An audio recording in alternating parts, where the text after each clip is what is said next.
Connie was in a gloomy mood today. Her yellow sedan was moving along the highway, swaying from side to side, in time with the roughness of the road, like a boat on small waves. Her 7-year-old daughter's voice snapped her out of her gloomy reverie. Tara, seated in her special child seat, asked, "Mum, are we going to work long today? I'm getting hungry." Connie replied, "We'll complete one more order and then take a break for a snack. Can you be patient, sweetheart?" "Sure I can. What's for lunch today? Sandwiches or pancakes?" Tara inquired further.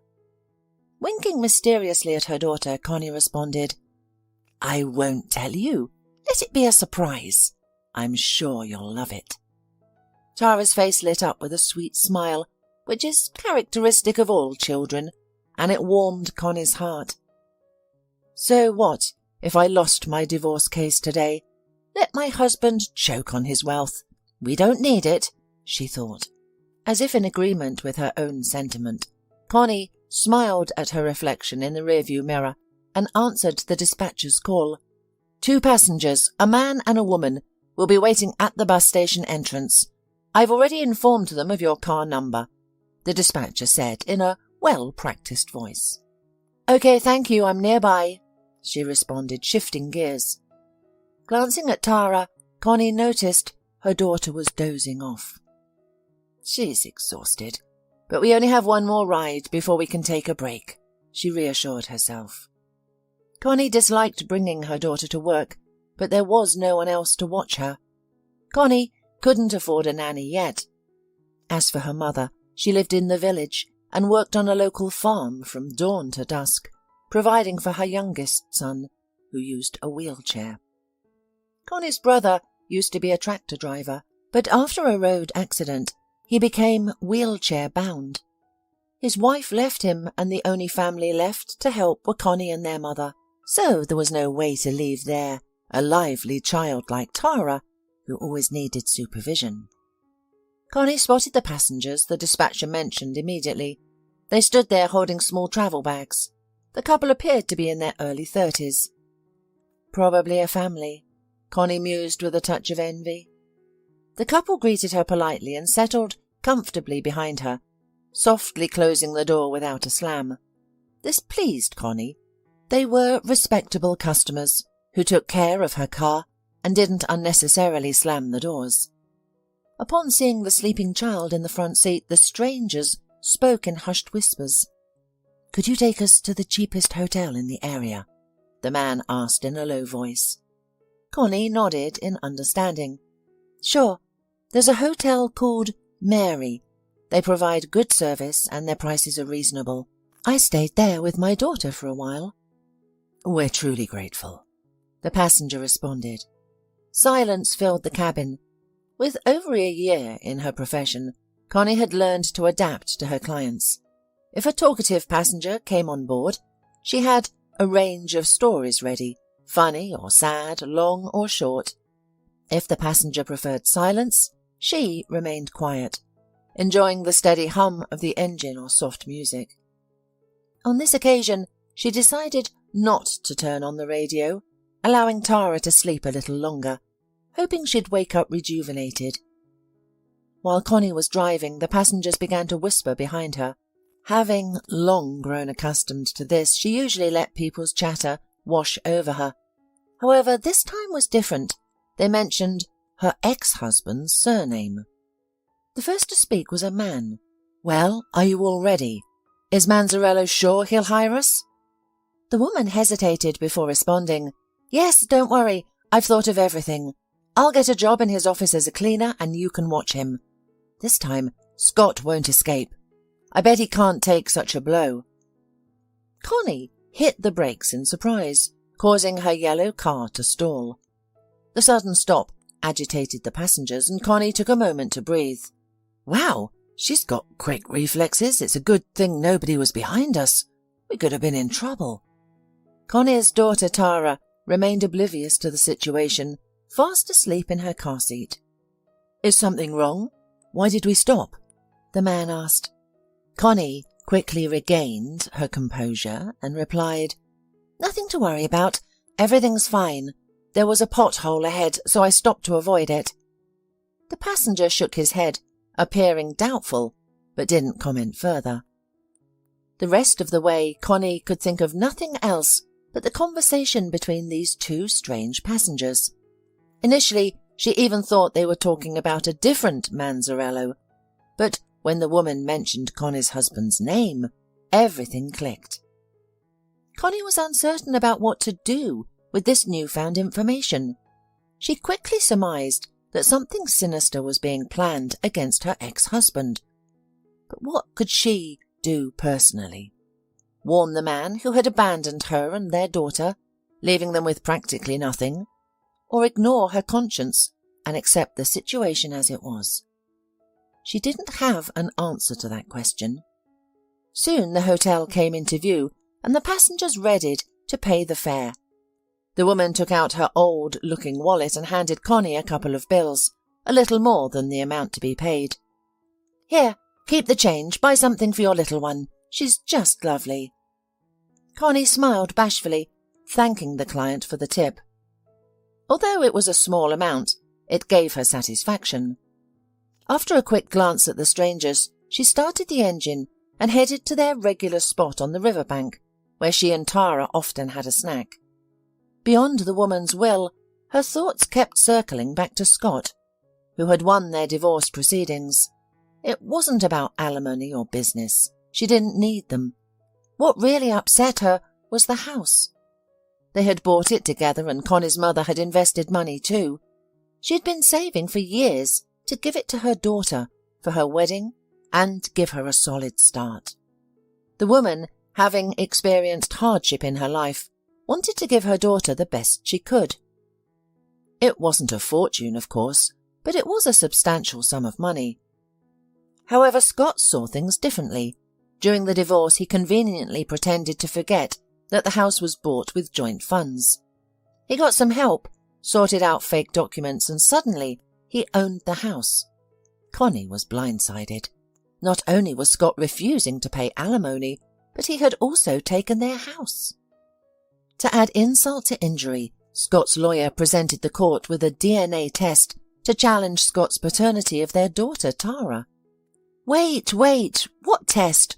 When did you have time to do it? What the hell is going on? Isn't the mother's consent required in such cases? Exclaimed Connie. In response, the judge called for silence and began to study the documents. It was clear to Connie that the test was fake. After all, Tara could only have one father, Scott, and no one else. Unfortunately, Scott's lawyer had expertly forged the document. They were banking on Connie's surprise and her lack of legal knowledge. She thought the trial was for divorce and alimony, but she ended up losing not only the house, but also payments for her daughter. For Scott, this was a moment of personal triumph. He kissed his mistress in front of Connie, grinning maliciously. He strutted like a peacock in love. All that was missing were the feathers and luxurious tail. Tears streamed down Connie's cheeks. Her husband's betrayal had deeply wounded her. How could you do this? You're depriving your wife and child of a home. How can you look at yourself in the mirror after such an act? Shameful. Scott just grinned. Oh, spare me the guilt trip, Connie. We've been through this already. It's unbearable living with you. There's no excitement, no imagination, just constant boredom. But with Deborah, it's different. She makes my blood boil. She's what a real woman should be, unlike you, a provincial simpleton. At that moment, Connie had a strong urge to slap Scott, but she resisted. There were people around, and what would it change? Connie tried to dismiss the intrusive thoughts. She rubbed her eyes and refocused her attention on the road. She enjoyed the rhythmic hum of the engine and the feeling of unity with the car when driving. Connie had learned to drive in middle school when her grandfather had let her take the wheel of his old car. Of course, the man was always close by, monitoring every move his granddaughter made. Even though her grandfather was no longer alive, she cherished the skills he had taught her. She had learned not only to drive skillfully, but also to identify engine issues by their sounds. And even right now, Connie felt that something was obviously wrong with the car. Nothing critical, but it would be useful to visit to the repair shop after her shift. At that moment, Tara, who was nestled in the child seat, woke up and greeted her mum with a smile. "Mum, are we done yet? Can we take a break?" Connie returned the smile. "Absolutely, we'll take a break. We'll stop at the riverbank near the beach and have lunch." "Finally! I'm starving. I had breakfast this morning, but I'm hungry again." Patting her daughter's shoulder, Connie replied, "Well, you're growing up. Girls grow faster than boys, so your body needs fuel. Wait till you see what I've brought for you." For lunch, Connie had packed not just pancakes but also sandwiches, a combination of Tara's favourite foods. The pancakes were special, filled with cottage cheese and flavoured with raisins. As Tara munched on her lunch, she admired the river. People were swimming, sunbathing and fishing in the reeds a little further away. Connie, however, was not enjoying the river view. She was far away in her thoughts and still could not decide what to do with the information she had heard. Naturally, to go to the police with such information was a foolish idea. What am I going to tell the person on duty? That I overheard someone accepting a cleaning job at my ex-husband's company, and that someone would be watching from the sidelines? That's absurd. Connie hesitated momentarily, and then decided to share this information with her trustworthy friend Patty, who was known for finding the right solutions in challenging situations. However, Patty could be obstinate at times, sticking to her stance stubbornly. During their last conversation, she had adamantly insisted that Connie should file a second lawsuit and conduct an independent DNA test to confirm the relationship between Scott and Tara. Connie sighed dismally. "Why should I do it, Patty? You understand, I don't want to see him or be anywhere near him. I don't need his money either. Do you think it'll bring me happiness? I lived with him for all those years, enduring loneliness, while Scott was constantly on business trips, coming home late and always making excuses." Patty nodded. "It's crystal clear. Men, particularly those with money, can be like that. As soon as they achieve something, they become arrogant and reckless. It's as if a calculator starts running in their hearts, viewing all the attractive women in town as potential lovers with price tags attached to their dresses." Connie gave a wry smile. She understood Patty's opinion a long time ago. Just like Connie, Patty had experienced a painful divorce. However, her husband had been poor and had left her for a wealthy mistress. Afterward, he expressed regret and even attempted to return, but Patty could not forgive his betrayal and shut him out. After her daughter finished lunch, Connie contacted her dispatcher to inform him that she wouldn't take any orders for the day. The man, who was a former cab driver now wheelchair-bound after an accident, understood her situation. Everyone knew Connie seldom ended her day early unless there was a good reason. When Connie first joined their cab company, she was met with ridicule. The company owner had never dealt with a female driver before and decided to test her by assigning her the oldest car in their fleet. As expected, the car was difficult to drive due to constant breakdowns. Consequently, Connie spent most of her time in the workshops, covered in oil and diesel, assisting mechanics in repairing the car. To her credit, the young cab driver never complained about her circumstances, taking whatever was available to her, especially since she didn't have a car. Unbeknownst to her, Connie gradually expanded her repair skills and soon started fixing minor breakdowns by herself. Eventually, her old car started generating a respectable income due to its minimal breakdowns. Her success was often the subject of envy among other cab drivers who didn't understand the secrets to her success: hard work, diligence, and remarkable endurance. Notably, Unlike most female cab drivers, Connie wasn't afraid to accept male passengers. For safety, she kept pepper spray with her. To her luck, she never encountered any outright miscreants. Tipsy men often behaved boisterously and declared their affection for Connie, but it never went beyond that. She responded with a smile, maintaining her polite demeanour, and never escalated the situation. Despite her indifference to tips, she often received them. Regrettably, a significant portion of these funds went to her housing rent, as she and her daughter were left homeless by her former partner, Scott. Her landlady was an eccentric woman, with whom Connie never felt comfortable. From time to time, she made her claims and tried to increase the price of the rent to profit at the expense of the young cab driver. But the woman did not even realize that Connie's earnings were not as great as she thought. After all, the single divorced woman had a daughter growing up, and Connie also dreamed of buying her own car and start a private taxi service, so as not to give most money to her company. The male cab drivers laughed at her ambition. "You're wrong dreaming about going private taxi driver, Connie. Your car will only get ruined and be of no use. Of course, now you are sharing part of your income for the provided car, but any potential costs will be covered by the company. It's much more complicated when you're self-employed." But Connie yearned for freedom and a more flexible schedule than her current one. After her daughter Tara finished eating, Connie handed her a pack of wet wipes to clean her hands. "Mum, where are we going now? Back to work?" Tara asked. "You have guessed wrong," Connie replied with a mysterious smile. "We're going to visit Aunt Patty. She's expecting us. You can play with Tommy on the game console, or play ball in the yard while we chat." Tara's eyes lit up with joy. "Wow, you've made my day.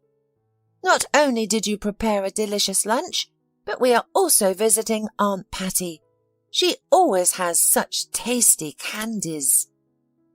Connie smiled with a slight upset, catching herself in the thought that her daughter was obviously not getting enough sweets because they constantly had to save money. 10 minutes later, the mother and daughter were there. Patty was already waiting for them, having put treats on the table and poured a cup of fragrant tea with bergamot. Only Tara did not touch the tea, as she immediately ran to play with Patty's son. Tommy had more than enough toys, and therefore the girl, accustomed to Spartan conditions, was ready to play cars and soldiers, and even to shoot from a toy gun.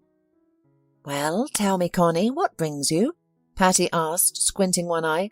"I doubt you left work early just to see me." Connie blushed, embarrassed. Patty had always been perceptive, and Connie could never hide anything from her. "What can I say? Patty, I don't even know where to start." Patty frowned. She had never seen her friend like this before.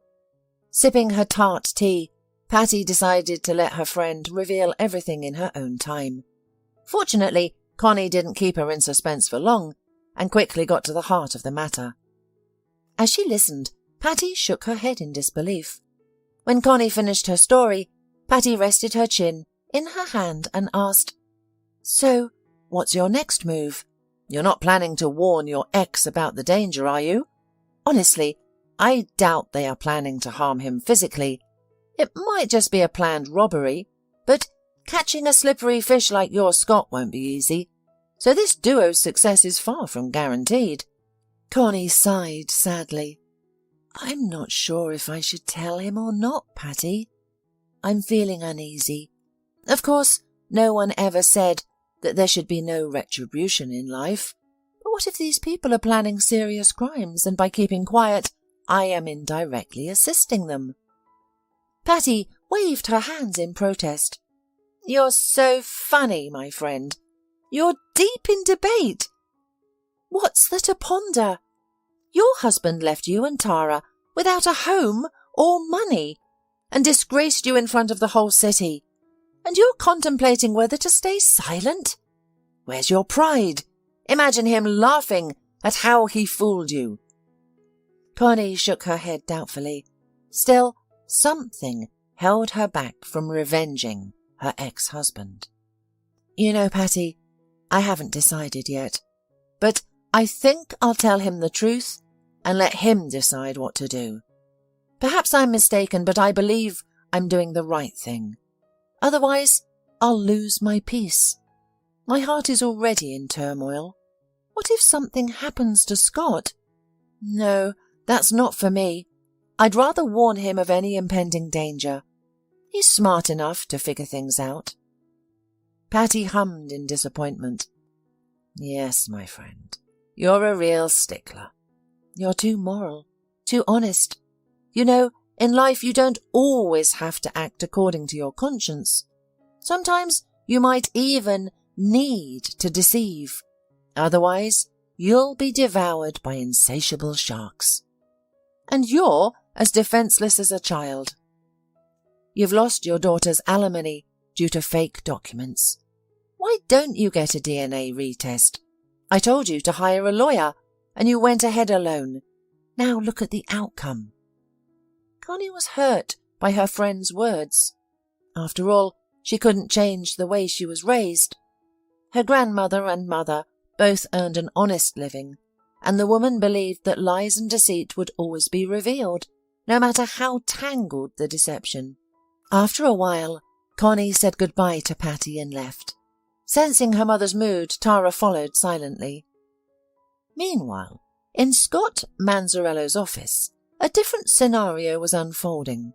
Upon seeing the new cleaner's figure, he meaningfully commented, "With such a resume, I think we'll work well together. But I must warn you, I don't tolerate absences, maternity leave or any other kind of nonsense. The work is tough, but doesn't require thought, and you'll be paid on time. You get 1 vacation a year, and if we work well together, a 13th month salary. So, take this job seriously." As we know, nothing can be hidden from women, especially when they work in close contact. Therefore, it is natural that Deborah's stylish outfit and exquisite manicure did not go unnoticed. "She looks more like a model. Look how she walks, like she's on the catwalk," a colleague whispered. Scott was immediately attracted to Deborah's beauty and style. Upon meeting her, he forgot about his mistress, Becky, with whom he had left his wife and caused a scandal involving their home and property. Becky was not in the office at the time, which allowed Deborah to charm Scott as she saw fit. She sat on the chair's edge and looked at the director with eyes so captivating he could easily become lost in them. Deborah playfully fluttered her eyelashes, causing a stir in the businessman's heart. She asked, "Do you think there are any career advancement opportunities here? You know, from a cleaner to a higher position? I don't mean right away, maybe in a month or so," she said, and delicately licked her lips. The sound of her voice made Scott break into a sweat. Unintentionally, he reached for his tie to loosen it and breathe in the cool air from the air conditioner. "Actually, we don't usually provide that opportunity for cleaners, but if you need it, I can make adjustments. I'll need your full commitment, though I think you understand what I mean, don't you?" Scott replied, his voice trembling with excitement. Whenever he talked to Deborah, he felt like a high school boy on the first date with an experienced beauty. Deborah was looking at him unblinkingly. Her eyes were as blue as lakes under a clear sky.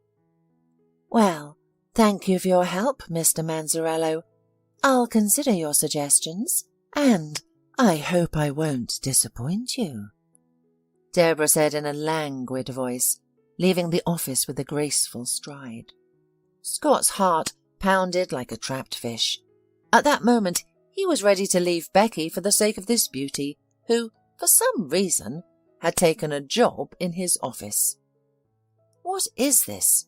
A calculated plan or a heavenly providence? Scott didn't know that, nor did he know that only a couple of hours ago, this woman, in an entirely different guise, was riding along with his ex-wife Connie and was nothing special. Now the man was captive to this fatal beauty and could think only of her. It should be said that the new cleaner did her job perfectly, and she was able not only to flirt with the boss but also to wash the floor, tidy up the window panes, and steps at the entrance. Surprisingly, but the office staff couldn't pinpoint why they were so drawn to her. Although she wasn't traditionally beautiful and had minor flaws like everyone else, her big blue eyes had a mesmerizing effect. When she looked at someone, they would forget the topic of conversation and become her captive audience. It was akin to a hunting scene, where a graceful predator hypnotizes a fast rabbit with its cold, lifeless eyes. A week passed, and not a day went by without Connie feeling the urge to phone Scott. It was as though an angel and a demon were battling in her heart. She wanted to warn Scott. On the other hand, she did not know what exactly was being talked about in the car.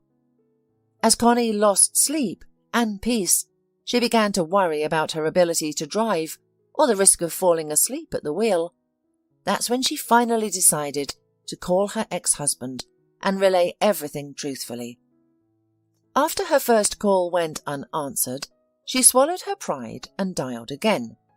That's when she heard Scott's disgruntled voice. "Hello, what do you want? We've settled everything, haven't we? I don't have any money. Don't even ask. And I'm not going to take care of someone else's child." Caught off guard, Connie stuttered. "It has nothing to do with the child. And for your information, Tara is your daughter, and you know it. Don't put on a show. Do you think I'm pestering you? I don't need you at all. I'm calling about something entirely different." Scott smirked. "Well, go ahead. What's the other reason? Looking for a job with me? You're too late. I just hired a new cleaner. You could be a janitor, but it's not pleasant. Dust, dirt, cigarette butts, always cleaning up after vagrants. I wouldn't recommend it. Better off driving your car." Connie made a great effort to pull herself together and finally get to the point of her question. "Listen, Scott, this may sound strange, but you're in serious danger. A woman is about to start working in your office, and she's up to no good. She also has an accomplice. I don't know who he is or what he's planning, but you must be vigilant." Scott mocked. "Are you jealous? You must have seen me with the new cleaning lady. Yes, this beauty will surely outshine Becky. Soon, I'll make her a promotion." Connie felt a sudden rush of heat, and cold sweat broke out on her forehead. "A beauty? She's just a woman, riding in the back of my car with a man. What are you even saying? It feels like we're speaking different languages." Scott paused before responding. "Look, if that's all, then let's say goodbye. And don't watch over me. Who I see, whether it's cleaning ladies or others, is my business. You should move on. Find a driver, a trucker, or whoever, and be happy. That's it. Bye."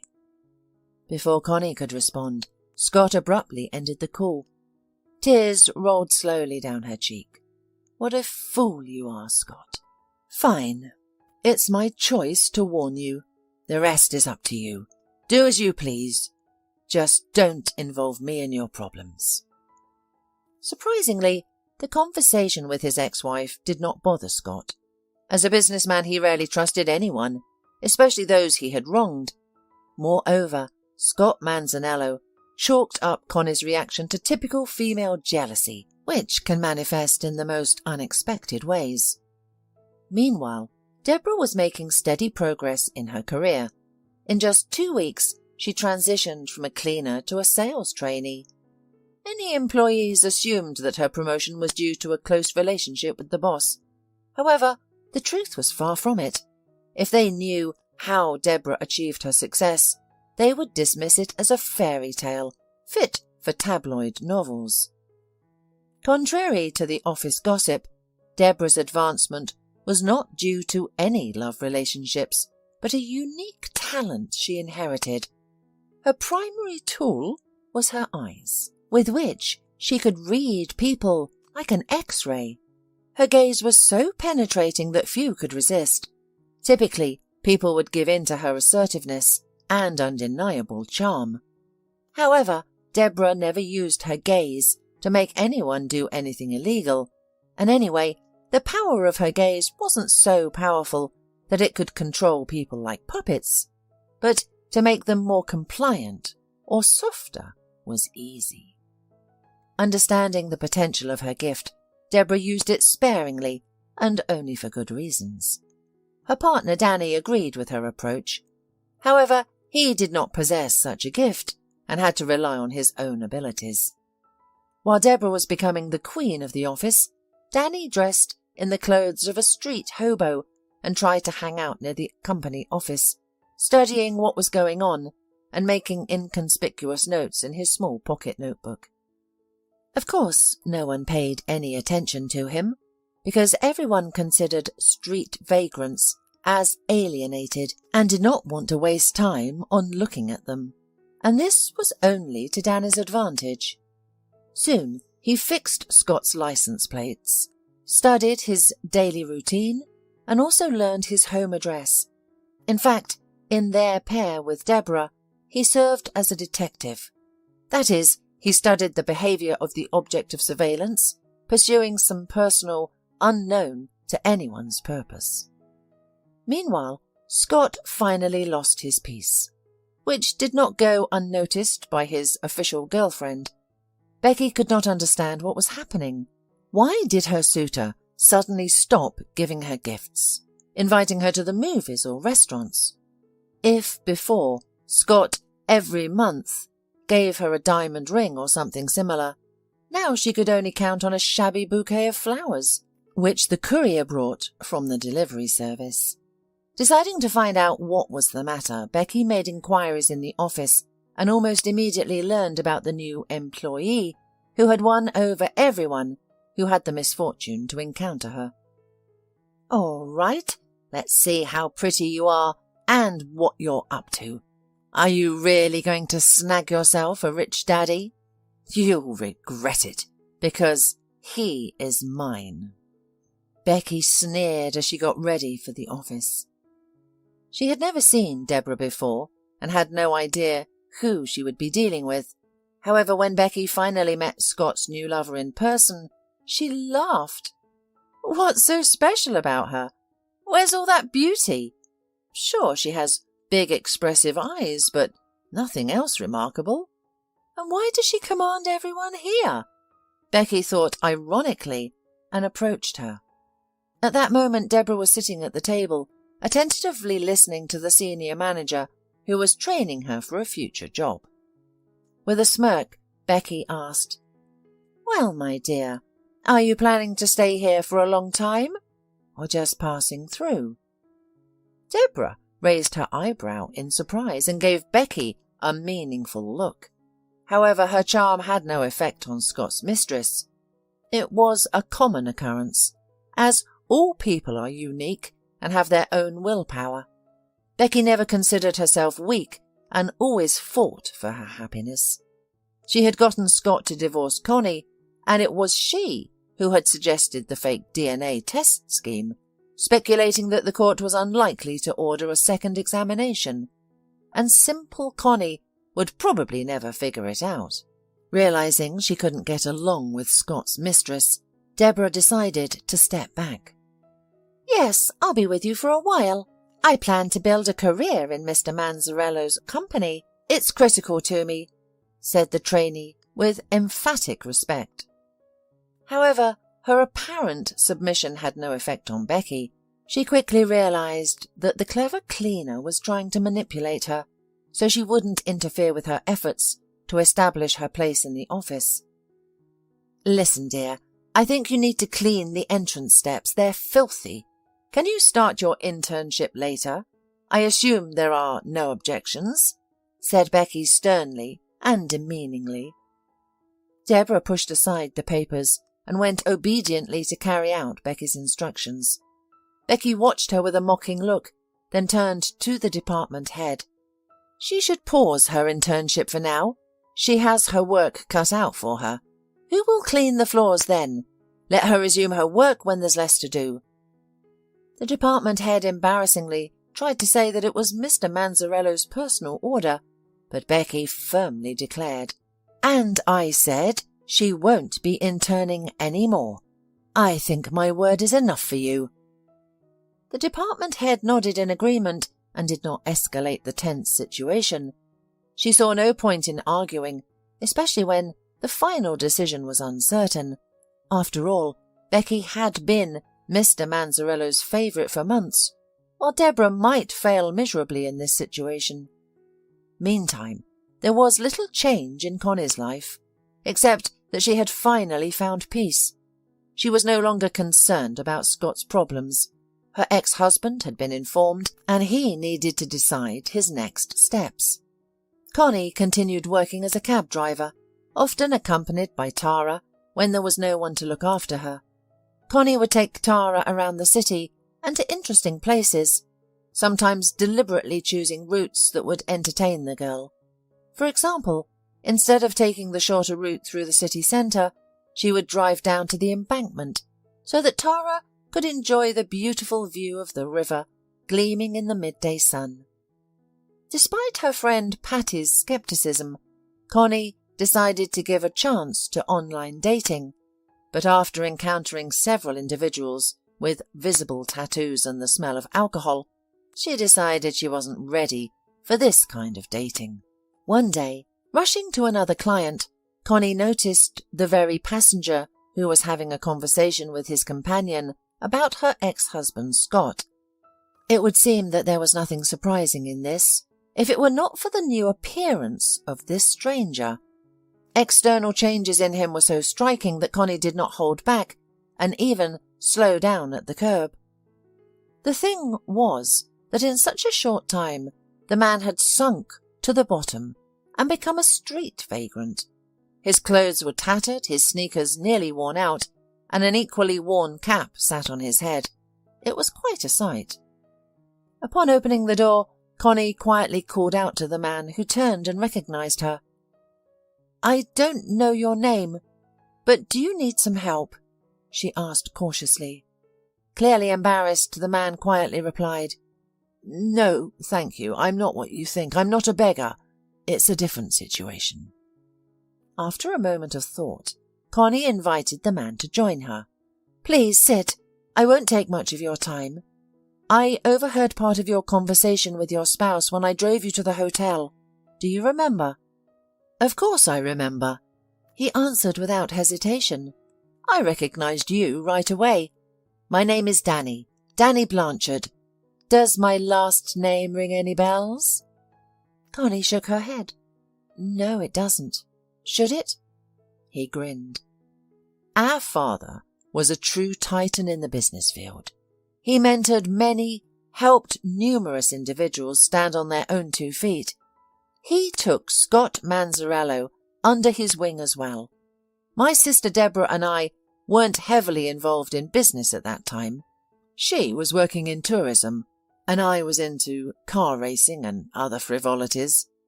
My sister and I assumed it would always be this way. Dad would always be there to protect us, pay our bills, cover our expenses. But then he passed away. We discovered at the notary's office, well after his death, that his inheritance had not gone to just anyone, but to Scott, who had been our father's right-hand man. Deborah was abroad when this happened and was unaware of it. When she returned, we found ourselves penniless. Scott had seemingly forged documents and had set the tax office on us. I ended up serving 4 years in prison. All this time, Deborah waited for me, afraid to confront Scott alone. Luckily, he didn't recognize us. You see, my sister was born with abilities we believe she inherited from our grandmother. Recently, Deborah decided it was time for revenge. We changed our names to avoid detection and moved to this town." Connie listened to Danny's story in disbelief. Could it be true that she didn't really know her husband at all? and that Scott, it turns out, had accumulated his wealth through dishonest means. Deciding to be honest with Danny, she told him the truth. "I am sorry to hear about your situation. The thing is, Scott is my ex-husband. He deceived me too, leaving me and our child penniless while he ran off with his mistress. I think it's fair to tell you right away. The thing is, I warned him, but Scott didn't take my words seriously. I won't stand in your way anymore." Danny smiled sympathetically at Connie and said, "I understand. He's a real scoundrel. Don't worry, we won't hurt him physically. We'll deal with him in the same way he conned our father. No blood, no violence. He'll end up in jail just like me, and have some time to reflect on his life choices." "So you're not actually a vagrant then?" Connie asked, smiling. Danny grinned. "No, of course not. It's all a sham. Makeup, wig and all. We just need to keep an eye on Scott. Even though Deborah is an expert at her craft, he might still expose her. Soon she'll gain access to his office and inspect his work safe. That's when he'll be punished. There must be irregularities in his business." For some unknown reason, Connie suddenly experienced a strong attack of worry, not for herself, but for this brother and sister, who had decided to challenge Connie's deceitful husband. As it turned out, Connie's intuition was right. Becky, seeing Deborah as a rival, decided to retaliate. She bought a set of hidden cameras and installed them around the office unnoticed. She felt that the cunning cleaner was hiding something, and there's something behind all that romantic stuff. It took about 3 days of waiting before something interesting appeared. After re-watching the video, Becky was taken aback and clutched her head in surprise. The thing was that the recording showed how Deborah had taken advantage of Scott's absence and, in the guise of a cleaning lady, had entered his study. There, she approached the massive safe and began to examine it. Then she took out of her pocket a piece of paper with a cipher written on it. Scott had likely, unwisely, opened the safe in front of Deborah, assuming he could trust this beauty. The safe soon opened with a faint click. Deborah began rifling through the documents expertly, indicating her proficiency in business papers. As this was happening in real time, Becky immediately called Scott, urging him to return to the office. Initially, Scott was dismissive of the idea. "Why should I go there? I just came from there. Yes, Deborah is cleaning my office. What's the big deal? See how she is cleaning it. I think you're in for some interesting revelations today." Becky smiled and hung up the phone. Within 10 minutes, Scott and she were already entering the office where Deborah was examining the contents of her boss's safe. Catching the cleaning lady doing such a thing, Scott turned pale and slammed his fist on the door jamb. "So, this is what you've been up to. What a fool I was, trusting your word while you keep hinting and flirting with me." Deborah recoiled and pressed herself against the wall. "I'm sorry, Scott, but it's not what you think." She attempted to explain, desperately thinking about her next move. However, Scott felt controlling the situation thanks to Becky helping him regain his composure. "I think it's time to call the police and have you locked up for 5 years at least," Scott declared, aiming to further intimidate the hapless cleaning lady. Becky intervened. "No, we don't need the police. They might get their hands on our documents. We need to consider a different approach. I suggest we drive her out of town, leave her without money or identification, and let her find her own way." "Well, that's an interesting idea. Yes, we need to take her somewhere, about 1,000 kilometers away, in the middle of nowhere, and let her go. And something bad might happen to her. Who knows?" Scott agreed readily and smiled. "All right, it's over. You'll never have a place in my company." Suddenly, sirens of police cars could be heard approaching from the street. Scott flinched and looked anxiously towards Becky. "Is that the police? Who called them?" Becky shook her head fearfully. "Not me. I'm not that stupid. Yet." At that moment, Deborah laughed loudly. "Did I fool you, lovebirds? I lured you here cleverly, didn't I? You thought I was working alone, didn't you? I have an assistant, my brother, Danny Blanchard. Does that name mean anything to you?" Scott turned pale and clutched his throat, trying to loosen his tie. "It does. Are you his children? I heard they've disappeared." Meanwhile, Deborah continued to press the frightened businessman. "No, they didn't disappear. I'm Michael Blanchard's daughter. Yes, the very man you left penniless, as well as you left your wife, Connie, right?" "You scum," Becky hissed, but Deborah ignored her threats. "Now, Scott, you will answer for everything. I've caught you and Becky in the act, and you naively thought I didn't know about the hidden cameras. Danny has been watching the office all along. He knew about the CCTV. "You wretch! I'll beat you with my own hands," Scott roared, impotently angry. At that moment the office door opened, and police officers immediately filled the room. Minutes later, handcuffs were placed on Scott's and Becky's wrists.